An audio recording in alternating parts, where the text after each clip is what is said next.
زیادہ مہنگائی اور اتنی زیادہ مہنگی مل رہی ہے کہ ایک یونٹ کے پیچھے مطلب ایک دن 32 روپے بڑھا دیتے ہیں، کبھی 10 روپے بڑھا دیتے ہیں، کبھی اب جو ہے وہ فیول ایڈجسٹمنٹ کے طور پر 1000 روپیہ انہوں نے اضافی کر دیا. تو اس طرح کرتے کرتے یہ کیا چاہتے ہیں؟ عوام کا آگے خون چوس رہے ہیں تو عوام کو کیا دیں گے؟ کہ پاکستان میں اس وقت جو آئی پی پیز کے معاہدے ہیں وہ اور پاکستان اکٹھے نہیں چل سکتے. اور یہ ابھی گوہر ایجاز صاحب نے اعلان کیا ہے کہ وہ آئی پی پیز کے معاہدوں کو لے کر سپریم کورٹ میں جا رہے ہیں، اور حکومت نے بھی ان معاہدوں کے اوپر ایک کمیٹی بنائی ہے. لیکن سوال یہ ہے کہ حکومت میں شامل لوگ جس میں حمزہ شہباز شریف یا سلمان شہباز شریف کے بچے ہیں، میاں منچا ہے، اور حکومت میں شامل لوگ ہیں، ان کی تو اپنی آئی پی پی کے اندر ان کی کمپنیاں رجسٹرڈ ہیں. اور آپ دیکھتے ہیں کتنی بڑی بدقسمتی ہے اس ملک کے ساتھ کہ ہم نے صرف کیپیسٹی پیمنٹ کی مد میں اربوں روپے دیے ہیں، 2100 ارب روپے، اور ایک بجلی یونٹ بھی پیدا نہیں کیا. تو یہ جو ساری آئی پی پیز کی جب تک انکوائری نہیں ہوگی، ان معاہدوں کو پبلک نہیں کیا جائے گا، اور ان معاہدوں کے نتیجے میں جو لوگ اس کے اندر شریک جرم ہیں ان کو سزا نہیں دی جائے گی، آپ کا بجلی کا کرائسس تو ریزالو ہونے والا نہیں ہے. یہ اسی طریقے سے بجلی کی قیمتوں میں اضافہ ہوتا رہے گا، ٹیکس لگاتے رہیں گے. اب آپ دیکھیں نا، اس گھر میں 25,000 کا بل بھی آیا ہے بجلی کا، تو اس کی اصل کاسٹ 12,000 روپے ہے بل کی، 12 یا 13,000، باقی سارا اس کے اوپر ٹیکس لگایا گیا ہے. یہ جب بنیادوں پہ جو ٹیکس لیا جا رہا ہے، لوگوں پر بوجھ ڈالا جا رہا ہے، یہ تو میرا خیال ہے کہ باقاعدہ جسے کہتے ہیں ایک مجرمانہ کھیل ہے جو ریاست پاکستان یا حکومت پاکستان عام شہریوں کے ساتھ کر رہی ہے.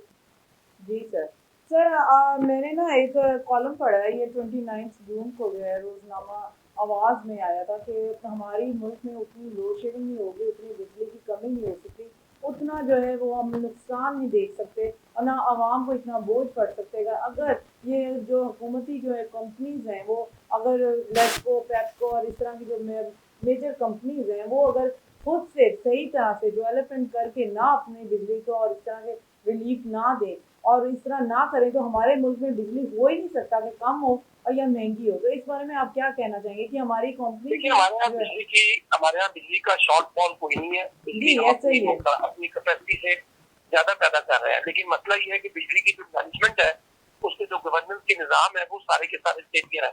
اور آپ کو میں نے بتایا نا کہ آپ آئی پی پی کے اندر ہی دیکھ لیں، اس میں حکومت اور طاقتور طبقات شامل ہیں جن کی کمپنیاں بنی ہوئی ہیں. تو وہ کیسے چاہیں گے کہ وہ ان تمام معاملات سے خود کو باہر نکالیں، اور جو پیسہ بنانے کی مشینیں انہوں نے بنائی ہوئی ہیں ریاست پاکستان کو، سے وہ پیسہ نہ کمائیں. اس لیے میرا خیال ہے کہ اب یہ معاملہ جو ہے آئی پی پیز کا، تو خاص طور پہ سپریم کورٹ میں جانا چاہیے، پارلیمنٹ میں جانا چاہیے، اور ان معاہدوں کو پبلک کیا جائے، لوگوں کو پتہ چلے کن شرائط پہ اور کن کن حکمران طبقات نے اس کے اوپر معاہدوں پہ دستخط کیے ہیں، اور اس کے نتیجے میں عام آدمی پر جو بوجھ ڈالا جا رہا ہے بجلی کا، اس کو ایڈریس کیے بغیر اب آپ آگے نہیں بڑھ سکیں گے. جس قیمت پہ اب بجلی دی جا رہی ہے یہ لوگوں کے لیے ناقابل برداشت ہوتا جا رہا ہے. جی سر آپ اب حکومت کی طرف آ جاتے ہیں تو حکومت سے بات کرتے ہیں کہ اب آپ پنجاب حکومت کی کارکردگی پر آپ کیا کہنا چاہیں گے؟ دیکھیں، حکومت کی کارکردگی ہوتی تو لوگوں میں اتنی فرسٹریشن تو نہ ہوتی نا، لوگوں میں اتنی مایوسی نہ ہوتی، پھر حکومت بھی بخلاہٹ کا شکار نہ ہوتی، حکومت بھی اپنی معاشی ترقی کے اوپر شادیاں بجاتی. ابھی تو دیکھیے نا، پی ٹی آئی پر پابندی لگانے کی باتیں کی جا رہی ہیں، عمران خان پہ غداری کے مقدمے چلانے کی باتیں کی جا رہی ہیں، دوسری طرف ان کو مذاکرات کی دعوت بھی دی جا رہی ہے. ایک وزیر کہتا ہے کہ حکومت جو ہے وہ اسمبلیاں جو ہے وہ اکتوبر میں ختم ہو جائیں گی، ایک وزیر کہتا ہے کہ صورت میں سرمایہ کاری کرنے کے بالکل یاد نہیں ہے.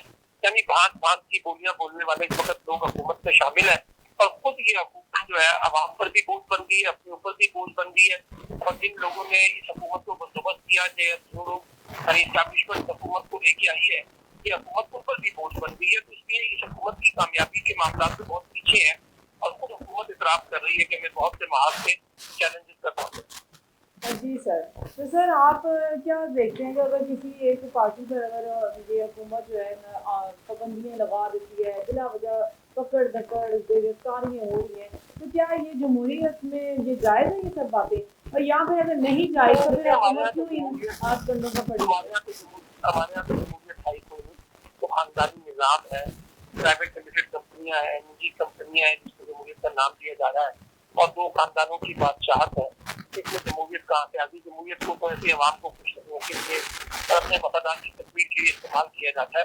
یہ نظام بنیادی طور پہ ناکام ہو چکا ہے. اس میں مسئلہ کسی ایک جماعت کا نہیں ہے، میں ذاتی طور پہ سمجھتا ہوں کہ ہمارا نظام ہے، سسٹم ہے، اس کے تحت حکومتیں بنائی جاتی ہیں, حکومتیں چلائی جاتی ہیں, حکومتیں چلائی جاتی ہیں, پھر نئی حکومتیں بنائی جاتی ہیں. یہ سارا نظام فیل ہو گیا.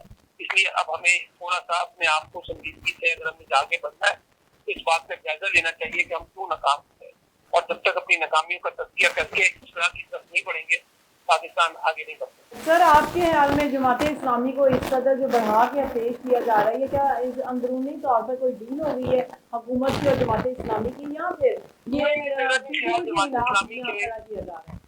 جماعت اسلامی کے کرنے سے ایک آواز تو ضرور اٹھی ہے بجلی کی قیمتوں کے حوالے سے اور بجلی کے مسائل کے اوپر, لیکن ابھی جماعت اسلامی کے عوام کو موبلائز نہیں کیا. یہ تو جماعت اسلامی کے کارکنان وہاں پہنچے ہیں, تو کوئی عوامی تحریک تو نہیں بن سکی نا. ابھی تو مسئلہ یہ ہے, لیکن یہ بھی آواز ہے, دیکھنا پڑے گا. کوئی ڈیل شیل والی بات نہیں ہے. حکومت تو دیکھیں اس وقت کو بھی بڑی مشکل میں ہے اور وینٹیلیٹر پر ہے, وہ اس کو کیا دے سکتی ہے, کچھ نہیں دے سکتی اس وقت حکومت.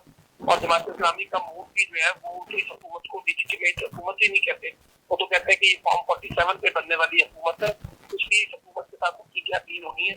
البتہ دیکھیں نا, جیسے جماعت اسلامی کو اجازت ملی ہے دھرنا دینے کی, اسی طرح پی ٹی آئی کو بھی اپنی سیاسی سرگرمیوں کی اجازت ملنی چاہیے.